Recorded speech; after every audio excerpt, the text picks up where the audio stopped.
इस कार्यक्रम के प्रायोजक है राजेश मसाले। अब आएगा खाने में असली स्वाद राजेश मसाला के साथ। नमस्कार, स्वागत है आपका। आप देख रहे हैं क्रिएटिविजन न्यूज का एक्सप्लेनर और आपके साथ मैं हूं शबाब। धोखा, ये वो अल्फाज है जो राजनीति में बड़ा महंगा साबित होता है। धोखा देते समय तो आपको बहुत सारे हरी हरी चीजें नजर आती हैं, बहुत सारे व्यक्तिगत लाभ दिखते हैं, लेकिन इस धोखे की कीमत आपको समय के एक वक्त में चुकानी पड़ती है। और अगर यह धोखा अपने सबसे करीबी नेता को दिया जाए, जिसने आप पर आंख बंद करके भरोसा किया हो, तो उसकी कीमत सिर्फ एक चुनाव नहीं बल्कि पूरा राजनीतिक भविष्य चुकाता है। आज बदायूं की राजनीति में एक ऐसे ही चर्चित चेहरे की कहानी आपके बीच है।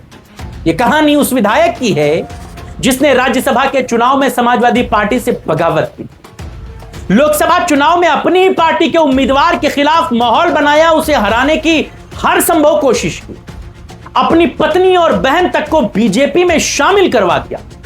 लेकिन जब बीजेपी को जीत नहीं दिला पाए तो अब वही नेता दोनों तरफ से अकेले पड़ गए हैं। बीजेपी में भी वो अब यूं निकालकर यूं फेंक दिए गए हैं और समाजवादी पार्टी अब उन्हें एक्सेप्ट नहीं करती।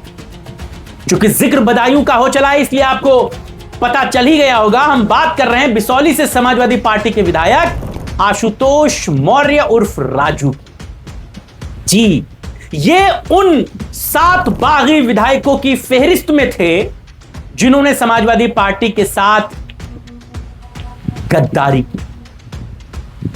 पहले यह बात आपको समझाते हैं कि गद्दारी के बावजूद कैसे आखिरकार शिवपाल यादव ने राजू भैया की पूरी सियासत बदायूं में पलट दी। 2024 के लोकसभा चुनाव में अपने बेटे को जीत दिलाते। पहले एक वीडियो देखिए अखिलेश यादव का, यह 2024 के लोकसभा चुनाव का है। इस वीडियो को देखिए, फिर इस कहानी से जुड़ा हुआ बहुत दिलचस्प पहलू है वो बताऊंगा। कोई नहीं होगा जिसको गोदी में हम लोगों ने उठाया और आदित्य के अलावा, इसलिए इतने वोट दे देना कि ये रिकॉर्ड मतों से जीत करके जाएं और लगे कि हां, बदायूं के लोगों ने पिछले चुनाव का भी हिसाब किताब इस बार बराबर कर दिया है। सुना आपने, अखिलेश यादव बदायूं की एक जनसभा में मंच से क्या कह रहे हैं कि आदित्य परिवार में सबसे छोटे हैं, हमने इन्हें गोद में खिलाया है, इन्हें जिता देना। दोस्तों, यह सिर्फ एक भावनात्मक अपील नहीं थी, यह पूरे यादव परिवार की प्रतिष्ठा का चुनाव था। क्योंकि एक बार नहीं, 2 बार नहीं, 3 बार लगातार समाजवादी पार्टी यहां से चुनाव हारी थी। एक तरफ 2024 के लोकसभा चुनाव में अखिलेश यादव की हुंकार थी, तो दूसरी तरफ चुनावी रणनीति के सबसे अनुभवी खिलाड़ी शिवपाल सिंह यादव खड़े। इन्हें लोक समाजवादी पार्टी का चुनावी चाणक्य यूं ही नहीं कहते। शिवपाल यादव को यह बात पता थी कि इस बार चुनाव उनका बेटा लड़ रहा है। शिवपाल यादव ने गांव गांव में संगठन खड़ा कर दिया, जातीय समीकरण साधे, नाराज नेताओं को मनाया, बूथ से लेकर मतदान तक पूरी रणनीति बनाई। और इतना ही नहीं, राजू भैया को भी बुलवाया, मनाने की कोशिशें की गई। लेकिन राजू भैया ने तो शिवपाल यादव से ऐसी दूरी बनाई कि 1-2 नहीं, शिवपाल यादव की किसी जनसभा में राजू भाई नहीं गए, किसी में भी नहीं पहुंचे। शिवपाल यादव का उन्होंने फोन उठाना बंद कर दिया। उनको भी वही मंत्री बनने के सपने दिखाए गए थे ना कि अभी तो तुमने राज्यसभा में क्रॉस वोटिंग की है, 24 में परफॉर्म करो, तुम्हें भी मंत्री बना देते, जैसा दूसरे लोगों को भी दिया गया था। नाम बताने की जरूरत है, फिर से बता देता हूं, मनोज पांडे, अभय सिंह, राकेश प्रताप सिंह, पूजा पाल, ऐसे बहुत सारे नाम, विनोद चतुर्वेदी, उन्हीं में इनका भी नाम था। कितने लोग मंत्री बन गए। टीम के सेनापति जो इन सबको लेके गए थे, सिर्फ वही मंत्री बने। उन्होंने भी इन सबको पीछे छोड़ दिया, खुद मंत्री बन गए। बढ़िया है, बाकी ने जो किया वो अपना जाने। नतीजा क्या हुआ कि अब सबके सामने संकट है। और शिवपाल यादव ने 2024 के नतीजों में यह दिखा दिया कि आदित्य यादव इतने बड़े चुनाव के अंतर से जीते कि भाजपा प्रत्याशी के हर गणित फेल हो गए। चुनाव इतना रोचक था कि वो विधायक जो नाम का समाजवादी पार्टी का था, जो अपनी ही पार्टी के इस सांसद प्रत्याशी को हरा रहा था, वो भी मुंह दिखाने के कहीं लायक नहीं है। लोकसभा चुनाव में बदायूं सीट पर समाजवादी पार्टी की बड़ी प्रतिष्ठा दांव पर लगी, क्योंकि मैदान में यादव परिवार के बेटे शिवपाल यादव के बेटे आदित्य यादव चुनावी मैदान में ताल ठोक रहे थे। पूरे यादव परिवार का दारोमदार बदायूं पर आकर टिक गया। अखिलेश यादव लगातार सभाएं कर रहे थे। ऐसा नहीं है कि इस सीट पर पहली बार कोई यादव परिवार से चुनाव लड़ा। इससे पहले धर्मेंद्र यादव जो आजमगढ़ से सांसद हैं, वो 2-2 बार चुनाव हारे। लेकिन इस बार अपने भतीजे के लिए धर्मेंद्र यादव भी चुनावी मैदान में ताल ठोक रहे, लगातार प्रचार कर रहे थे, धुआंधार मीटिंग कर रहे थे। शिवपाल यादव पूरा मैनेजमेंट खुद संभाल रहे थे। लेकिन बिसौली के विधायक आशुतोष मौर्य इस पूरे चुनाव में कहीं नजर नहीं आ रहे थे। वो समाजवादी पार्टी के साथ मंच साझा करने से बच रहे थे। 1-2 नहीं, 3-3 कार्यक्रमों के लिए शिवपाल यादव ने पर्सनली इन्हें फोन किया। 21 फरवरी 2024 के लोकसभा चुनाव से पहले पिछड़ा, दलित और अल्पसंख्यक सम्मेलन हुआ। आशुतोष मौर्य नहीं आए। शिवपाल यादव ने फिर फोन किया। कार्यक्रम 16 मार्च का था। शिवपाल यादव कार्यकर्ता सम्मेलन में थे। आशुतोष मौर्य ने फोन नहीं उठाया। तारीख आई 30 मार्च। शिवपाल यादव ने फिर फोन किया। धर्मेंद्र यादव ने फोन किया। आदित्य यादव के चुनाव प्रचार में आइए, तीनों मंच पर थे। लेकिन आशुतोष मौर्य नहीं आए। उन्होंने किसी का फोन नहीं उठाया। जिला अध्यक्ष आशीष यादव ने खुद उन्हें फोन किया। जवाब मिला, मैं बाहर। यानी शिवपाल यादव का और धर्मेंद्र यादव का फोन ना उठाने का बहाना उन्होंने बनाया कि मैं बाहर। जिस पूरे चुनाव में समाजवादी पार्टी का परिवार एकजुट था, पूरा कैडर लगा था, वहां विधायक जी नदारद थे। उसी चुनाव में पार्टी का विधायक जब गायब हो तो बहुत सारे सवाल खड़े हो रहे, क्योंकि उसी दौरान जब विधायक जी अपने आप को बाहर बता रहे थे, उसी दौरान उनके परिवार से जुड़ी एक और कहानी नया मोड़ ले गई। आशुतोष मौर्य की पत्नी सुषमा मौर्य जो पूर्व चेयरमैन रही, उनकी बहन मधुचंद्रा जो पूर्व चेयरमैन रही, दोनों लखनऊ आई, दोनों ने भाजपा की सदस्यता ली। ये कहानी बड़ी दिलचस्प हो गई। और इसके बाद जो तस्वीरें दिखी वो आपके स्क्रीन पर हैं।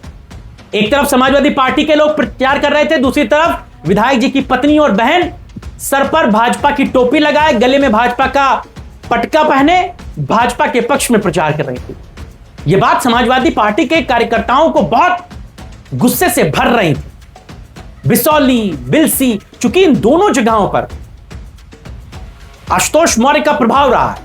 वो पहले बिलसी से विधायक रहे हैं, बाद में वो रिजर्व हो गई, उसके बाद वो बिसौली आ गए।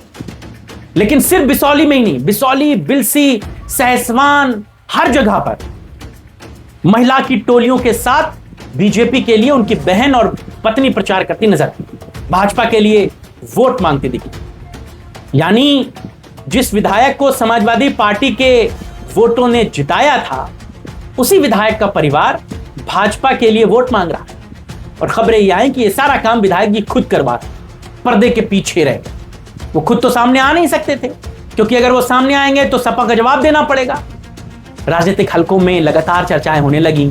आशुतोष मौर्य किसी मंच पर नहीं आ रहे थे, भाजपा के लिए पीछे से माहौल बनाने में जुटे थे। स्थानीय नेता ये दावा करते हैं कि बिसौली में भाजपा के लिए समर्थन जुटाने की उन्होंने बहुत कोशिशें की। वो सीधे सामने नहीं आए, लेकिन इशारों ही इशारों में वो समाजवादी पार्टी को अंदर से कमजोर कर रहे हैं। वो आदित्य यादव को हराने के हर तिकड़म को लगा, हर प्रयास कर रहे थे कि अगर आदित्य यादव चुनाव हार गए तो फिर अखिलेश यादव उनका कुछ बिगाड़ नहीं पाए। लेकिन इतनी कोशिशों के बाद चुनाव पलट गया। जब वोटों की गिनती हुई तो तस्वीर बिल्कुल अलग। आदित्य यादव रिकॉर्ड बढ़त के साथ चुनाव जीत गए। भाजपा की पूरी रणनीति और विधायक जी का पूरा राजनीतिक तिलिस्म धरा का धरा रह गया। और यहीं से आशुतोष मौर्य के बुरे राजनीतिक दिन शुरू हो गए। उनका सारा गणित जो था वो बिगड़ गया। नतीजा क्या हुआ? नतीजा यह हुआ कि भाजपा ने कहा कि भैया अब तो तुम जिता पाए नहीं, जाओ देखा जाएगा। राजनीति में जब तक जीत दिलाते हो तब तक सम्मान मिलता है, वरना बड़े बड़े नेताओं को जमींदोज होते देखा गया। और अगर जीत नहीं दिला पाओगे तो तुम्हारी कोई उपयोगिता नहीं। आज यही तो चर्चा हम कर रहे हैं। कि भाजपा में आशुतोष मौर्य की स्थिति अब पहले जैसी नहीं रही। स्थानीय नेता जो उनके खिलाफ चुनाव लड़ते थे, जो एक बार विधायक भी रहे हैं, वो फिर अब अपनी लॉबी कर रहे हैं। वो कह रहे हैं कि ये जब सपा के सगे नहीं हुए तो ये भाजपा का सगा कैसे हो सकता है, लिहाजा भाजपा का जो कैडर है उसे ही टिकट मिलना चाहिए। भाजपा के नेता इस बात को लेकर स्थानीय नेताओं पर दबाव बना रहे हैं। पुराने भाजपा के कार्यकर्ता टिकट मांग रहे हैं। अब आशुतोष मौर्य क्या करेंगे? वो सागर किनारे खड़े हैं, इंतजार कर रहे हैं, क्योंकि समाजवादी पार्टी में भी तो अब उनके लिए भरोसा खत्म हो गया। अखिलेश यादव ने बिल्कुल आंखें बंद कर ली उनके लिए। पार्टी ने उन्हें निकाला भले ना हो, लेकिन इसका मतलब ये तो नहीं कि उन्हें फिर से टिकट मिल जाएगा। समाजवादी पार्टी भी अपना विधायक नहीं खोना चाहती, और यही सबसे बड़ा सवाल है। पार्टी के अंदर चर्चा यह है कि इस बार बिसौली से समाजवादी पार्टी नया चेहरा उतार सके। कौन होगा ये तो वक्त बताएगा, लेकिन बहुत सारे ऐसे नाम हैं जो चर्चाओं में। संगठन में बहुत सारे लोगों के नामों को पर्ची जो है वो अखिलेश यादव तक भेजी जाए। और अभी 2 दिन पहले ही प्रदेश अध्यक्ष गए थे बदायूं, और वहां जिले संगठन की बैठक में एक बात साफ कही गई कि राष्ट्रीय अध्यक्ष जिसे टिकट दे देंगे पूरा संगठन उसे रिकॉर्ड मतों से जिता देगा। यानी इशारा बिल्कुल क्लियर है कि टिकट व्यक्ति को नहीं, पार्टी के भरोसे को मिलेगा। और यही बात आशुतोष मौर्य को अब खटक रही है कि राजनीति में गद्दारी का सबसे बड़ा संकट क्या होता है, ये आशुतोष मौर्य को अब समझ में आ रहा है। पुराना घर भरोसे का नहीं रहता और नया घर पूरी तरह उसे अपनाता। और शिवपाल यादव ने आशुतोष मौर्य की पूरी राजनीति बदायूं में समेट दी है बिल्कुल। ये बात उन्होंने अपने बेटे को जिता करके साबित भी कर दी। और आशुतोष मौर्य की राजनीति अब एक चौराहे पर खड़ी नजर आती है। जिस समाजवादी पार्टी ने उन्हें विधायक बनाया, उसी के सबसे बड़े चुनाव में वो उसके साथ नहीं दिखे। राज्यसभा में गद्दारी की, लोकसभा में शिवपाल यादव के बेटे को हराने की कोशिश की, और जिस भाजपा के लिए इतना राजनीतिक जोखिम उठाया उसे भी जीत नहीं दिला पाए।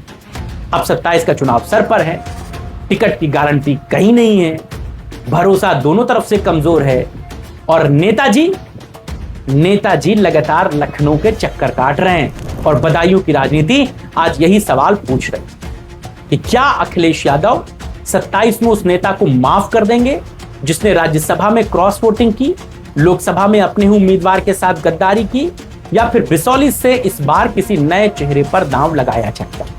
और यही अखिलेश यादव का फैसला तय करेगा कि आशुतोष मौर्य का राजनीतिक भविष्य बचेगा या 2027 का उनका आखिरी पड़ाव, उनका आखिरी ठिकाना बड़ा चुनाव साबित होगा। एक बात और आपको बता दूं चलते चलते, आशुतोष मौर्य सिर्फ भाजपा में ही अपनी चीजों को दुरुस्त नहीं कर रहे हैं, वो सपा में भी कुछ बड़े सीनियर लीडरों से अखिलेश यादव से उनके लिए बात करने की बात कह रहे हैं।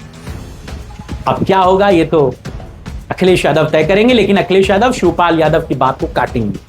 और शिवपाल यादव ने यह बात आशुतोष मौर्य को इशारों में समझा दी कि अगर हम विधायक बना सकते हैं तो विधायक को हरा दे सकते।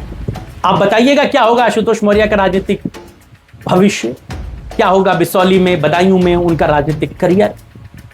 क्या पार्टी, समाजवादी पार्टी उन्हें दोबारा टिकट देगी या भाजपा उन्हें कहीं और से चुनाव लड़ा सकती है। आपके राय, विचार और सुझावों का इंतजार रहेगा। अभी के लिए इतना ही, इजाजत दीजिए, नमस्कार।